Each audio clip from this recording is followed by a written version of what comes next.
At 93, you don't regret the money you didn't make. You regret the people you didn't choose. Because one day, you wake up and you realize the love of your life wasn't stolen from you. You gave it away slowly, with excuses, with silence, with the word later. And when you finally understand what you did, it's already too late to go back. I'm 93 now. My hands don't work the way they used to. And my knees complain every morning. But there's one thing that still feels sharp. Not my body, my memory.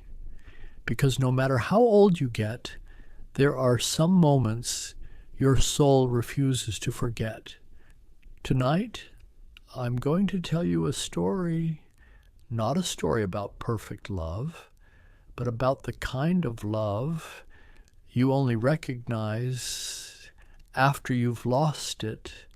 If you're young, listen closely, because the mistake I made is a mistake young people make every day, not out of cruelty, but out of confidence, the confidence that there will always be more time.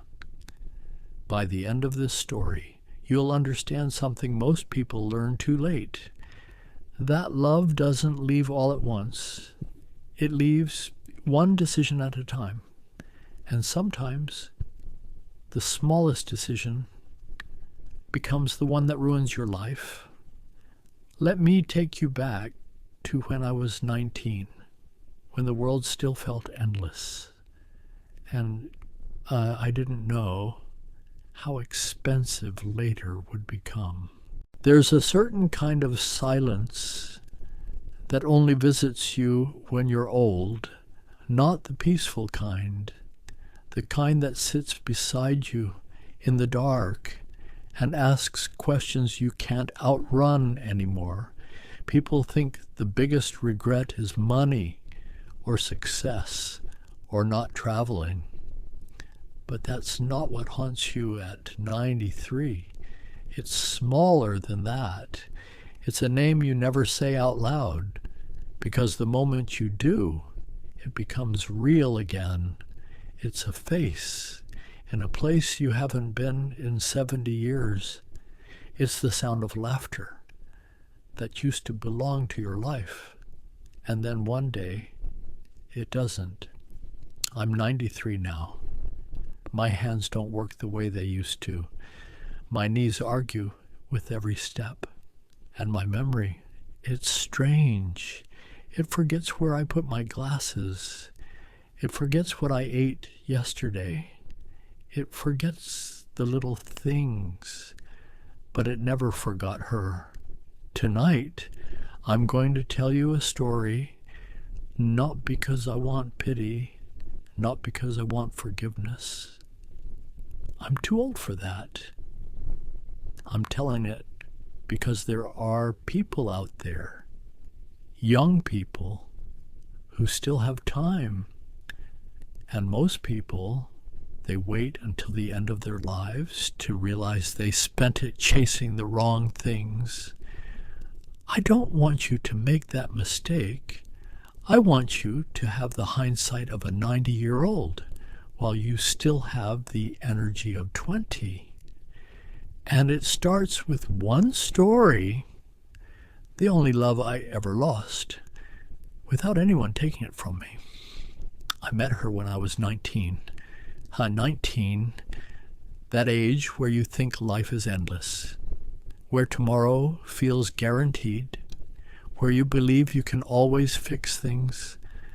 Later, back then, I didn't have much, no money, no car, no big dreams, just a job that kept food on the table and a heart that didn't know how fragile it was.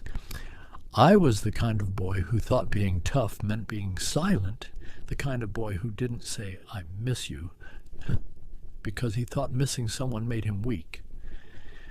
And then I met her. She wasn't loud. She didn't enter a room like a storm. She entered like sunlight, quiet, warm, certain. She looked at people like she could see the part of them they were trying to hide. And when she looked at me, I felt exposed, not judged, seen. We met in a small town where everyone knew everyone, where summers smelled like cut grass and winters felt like they lasted forever. I remember the first time we spoke.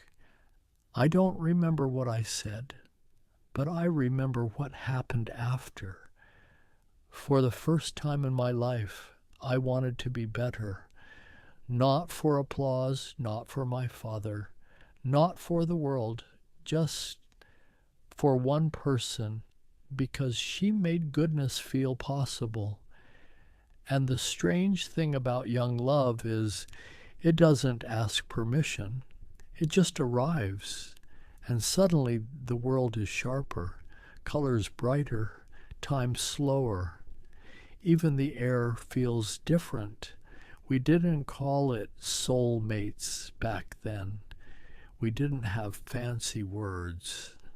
But I knew that when she was near, my life felt like it belonged to me.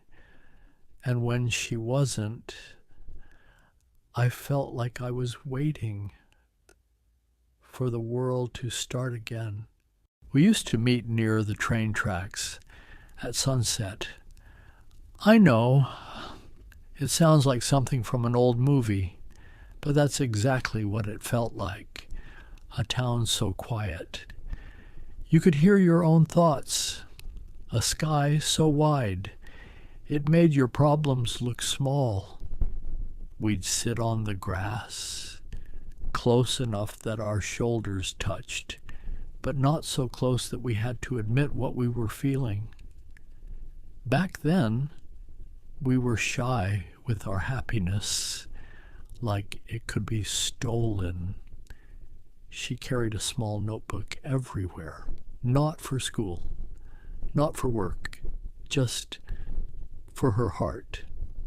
Sometimes she'd write for 10 minutes without speaking, and I'd watch her, the way her brow tightened, the way her lips moved silently, like she was arguing with a sentence until it surrendered, and then she'd tear a page out, fold it, and place it in my hand, like she was giving me something alive. One night, I unfolded one of those pages, and it said, "Promise me you won't become the kind of man who forgets what matters." I laughed, not because it was funny, because I didn't know how to handle tenderness. I told her she was dramatic. I told her she watched too many sad stories, but she didn't smile.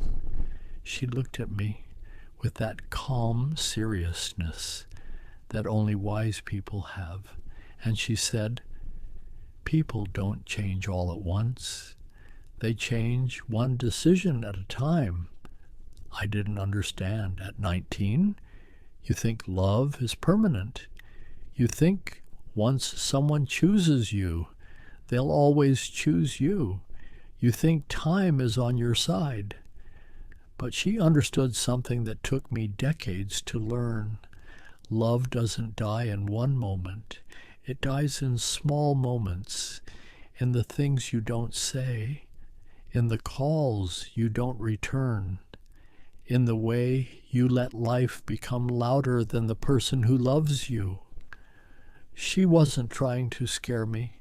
She was trying to protect me, protect us, because she could feel, even then, how hungry the world was, how quickly it could pull you away. We walked everywhere. We didn't have money for restaurants, so we'd share bread and drink coffee that tasted like burnt hope. And it didn't matter, because when you're young and you're in love, you can live on almost nothing. There was a dance hall in town every Friday, the same music, the same faces. I didn't like dancing. I was stiff, awkward, but she would pull me onto the floor anyway, and I'd hold her, and I'd feel her breathing. And for 3 minutes at a time, I believed in forever. There's a kind of innocence in young love, not ignorance, innocence. You don't know how hard life can hit. You don't know how cruel timing can be. You don't know how easily people drift. You just know that when you look at someone and your chest feels warm, you think, this must mean something. And it did. It meant everything. But I didn't treat it that way. Not yet.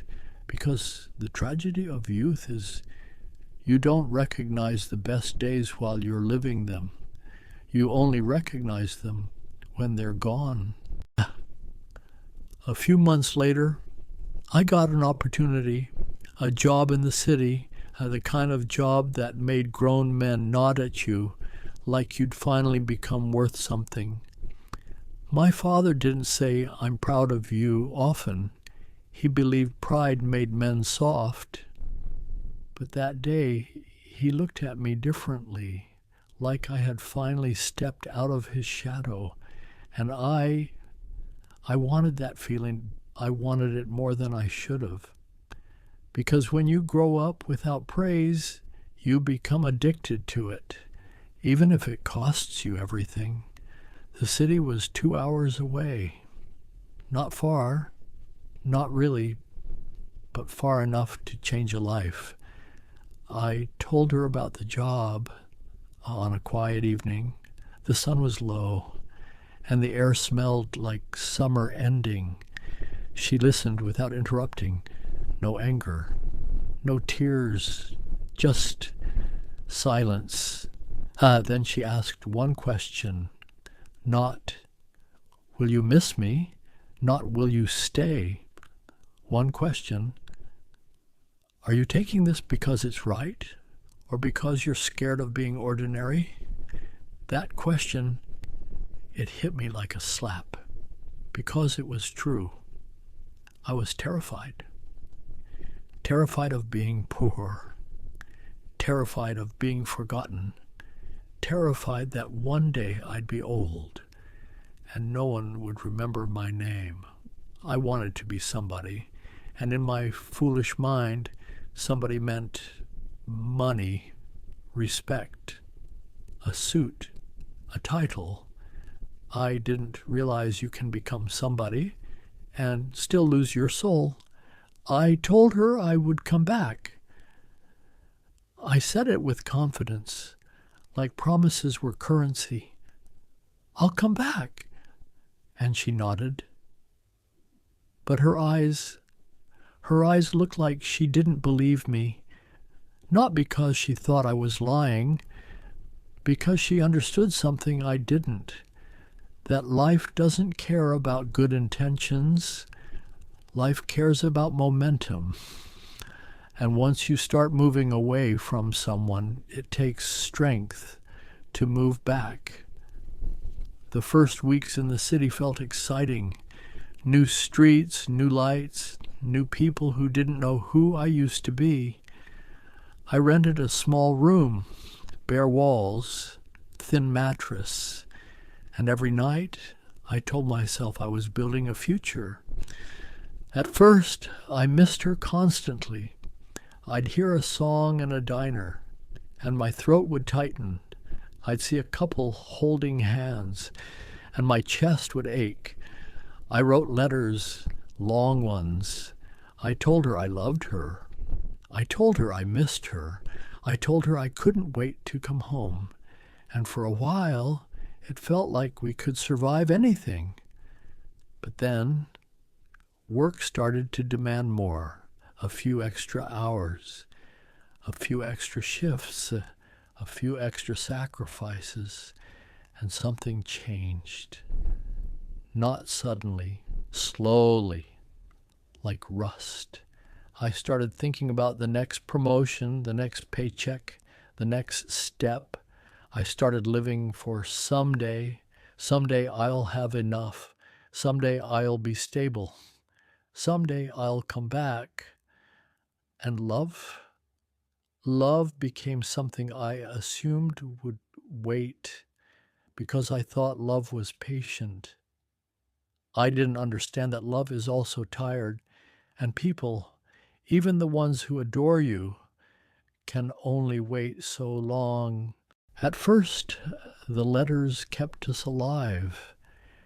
She would write about ordinary things, the neighbor's dog, her mother's garden, the way the town looked after rain, but the words underneath those words were always the same. Come back. Come back before I forget what your hands feel like. Come back before this becomes a memory. And she wrote one line over and over. I miss you. But more than that, I miss who you are when you're with me. That line scared me because it was true.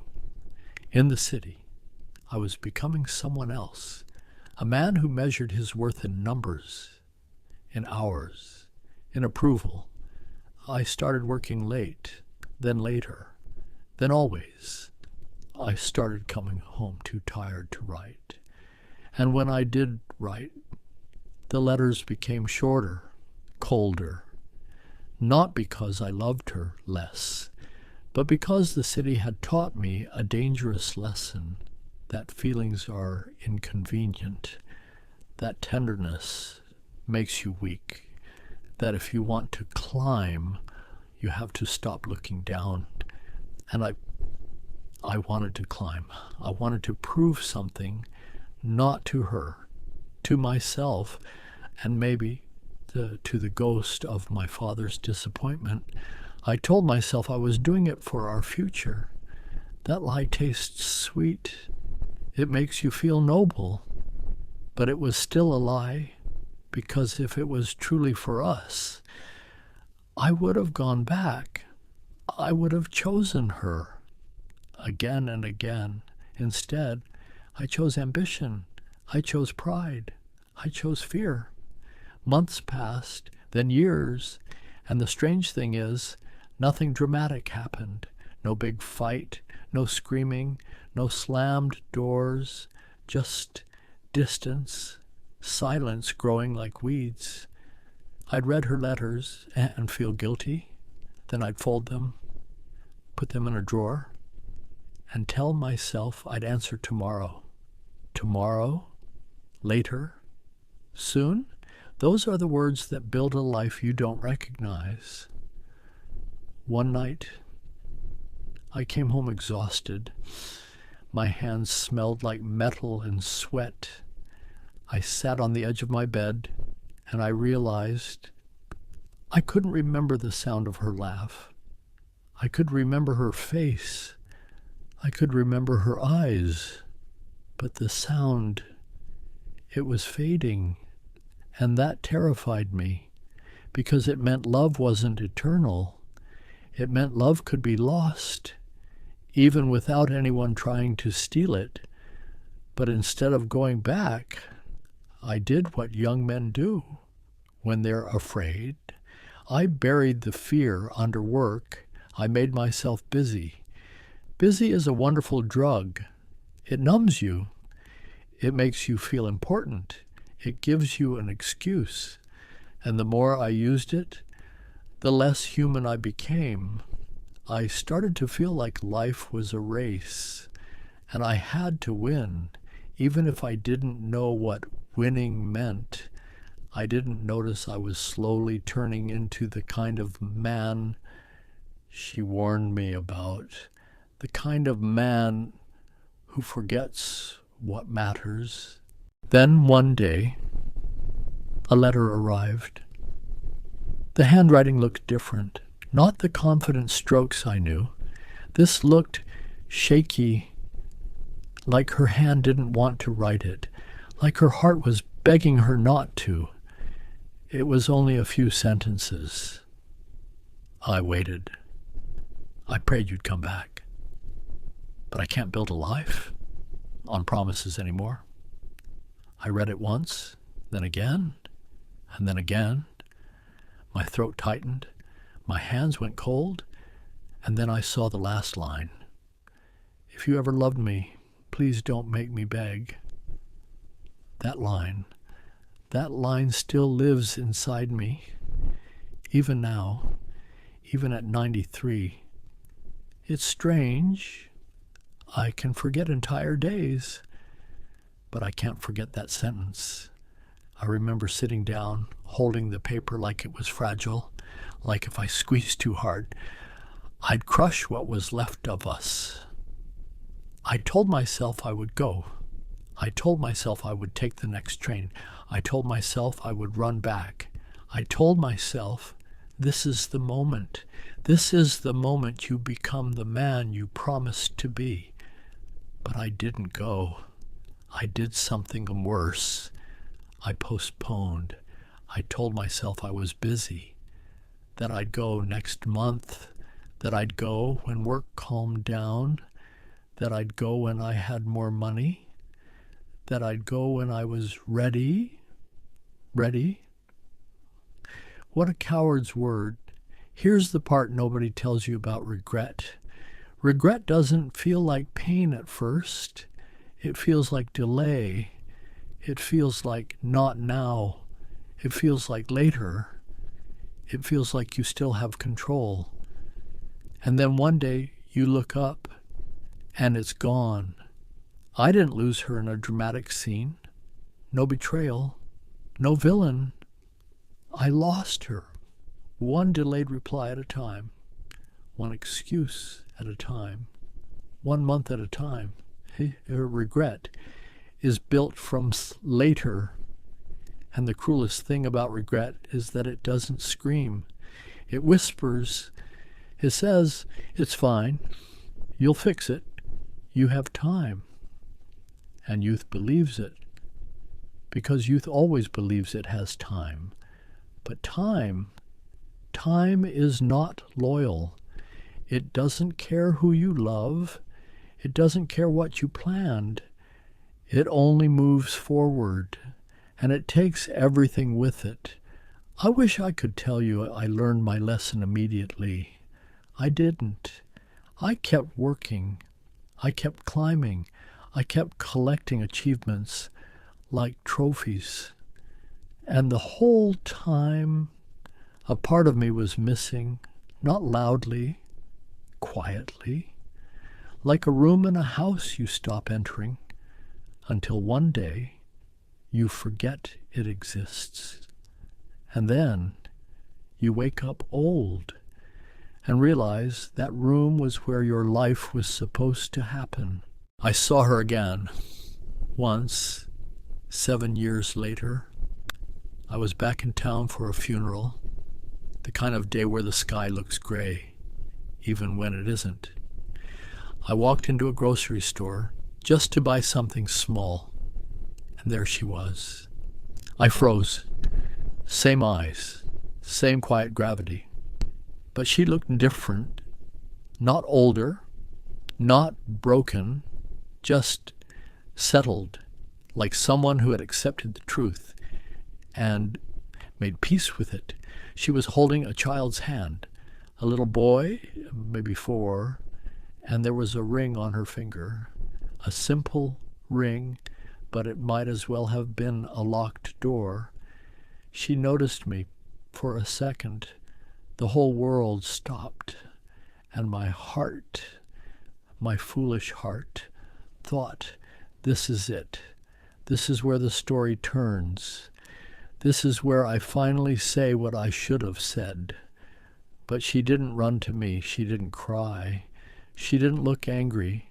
She just nodded, a small polite nod like you give a stranger you almost recognize. And that destroyed me, because I realized I wasn't her great love anymore. I was just a chapter. and she had turned the page. The boy tugged her hand. She looked down and smiled, not the smile she used to give me, a different smile, a mother's smile, and then she walked away. And I stood there with a basket in my hand, feeling like the air had been punched out of my lungs. I didn't chase her. I didn't call out, because what would I say? I'm sorry I was young. I'm sorry I was scared.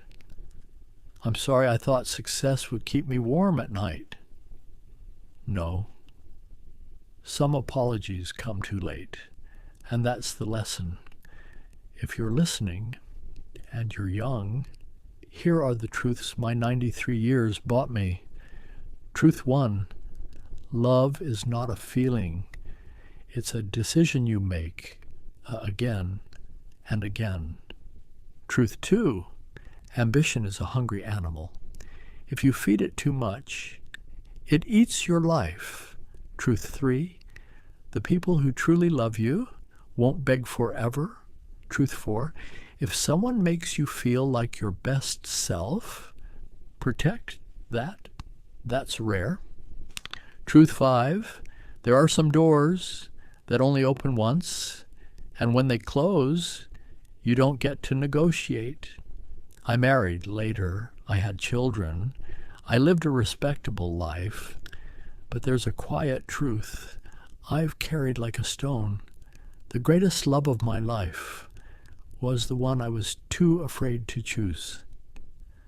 So if you have someone right now, someone who sees you, someone who brings you peace, don't make them compete with your ego or your fear or your timeline, because one day you'll be 93 and the only thing left to hold will be an old photograph and the sound of your own excuses. If this story hit you, leave a comment. What would you change if you could go back? And if you want more stories like this, subscribe. We're building a library of last lessons. Before you go,